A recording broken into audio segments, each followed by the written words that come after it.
दिल्ली के एक अदालत में हाल ही में एक ऐसा मामला सामने आया जो हमारी सोसाइटी में एग्जिस्टिंग एक स्टैंडर्ड कॉन्वर्सेशन को चैलेंज करता है कि स्टॉकिंग जैसे क्राइम की जो पीड़ित हैं वो हमेशा महिलाएं होती हैं। रोहिणी कोर्ट के सिविल जज रेणु ने एक शादीशुदा महिला को सख्त आदेश दिए। आदेश ये कि वो एक शादीशुदा पुरुष का पीछा करना, उसे परेशान करना, उसे किसी भी तरीके से कांटेक्ट करना बंद करे। कोर्ट को रिस्ट्रेनिंग ऑर्डर्स तक इशू करने पड़े और इसमें कहना पड़ा कि ये जो महिला है वो उस पुरुष के फ्लैट के 300 मीटर के दायरे में भी नहीं आ सकती। ना फ़ोन कर सकती है, ना मैसेज कर सकती है, ना सोशल मीडिया पे इंटरैक्ट कर सकती है, यहाँ तक कि किसी थर्ड पर्सन के थ्रू भी कोई कांटेक्ट नहीं कर सकती। इतना सब सुनने के बाद आपके दिमाग में एक सवाल आ रहा होगा कि भैया हुआ क्या। तो मामले की शुरुआत होती है साल 2019 में। तब दोनों एक आश्रम में मिले, बातों का सिलसिला शुरू हुआ।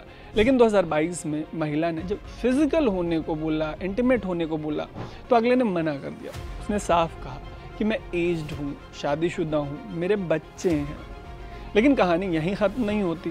फिजिकल होने से मना किए जाने के बाद महिला ने स्टॉक करना शुरू कर दिया। सोशल मीडिया पे न सिर्फ उस इंसान को बल्कि उसके बच्चों को भी फॉलो करना शुरू कर दिया।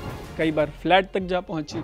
एलिगेशंस ये भी हैं कि महिला ने इस हद तक जाके थ्रेटन किया कि अगर उसको इग्नोर किया गया तो वो सुसाइड कर लेगी। ये सब उस इंसान के लिए इतना चैलेंजिंग हो गया कि उसे अदालत का दरवाज़ा खटखटाना पड़ा और अदालत ने माना कि महिला की ये जो हरकतें हैं वो सामने वाले के फंडामेंटल राइट्स का वायलेशन है। संविधान के आर्टिकल 21 के अंडर हर किसी को डिग्निटी से जीने का अधिकार है, अपनी मर्जी से जीने का हक है।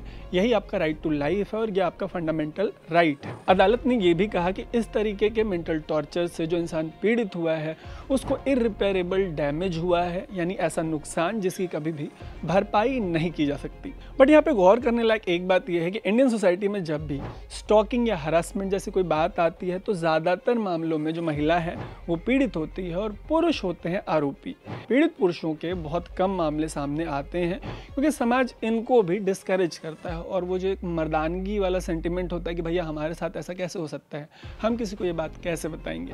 वैसे इस केस में कोर्ट का आदेश इस बात की मिसाल है कि कानून जेंडर नहीं देखता, जो सिचुएशन है, हालात है, वो देखता है। और सबसे ज़रूरी बात, स्टॉकिंग चाहे किसी भी जेंडर का इंसान कर रहा हो, ये क्राइम है और अगर आप किसी का फ्रीडम, मेंटल पीस और सिक्योरिटी चैलेंज करेंगे तो अदालतें खामोश नहीं बैठेंगी।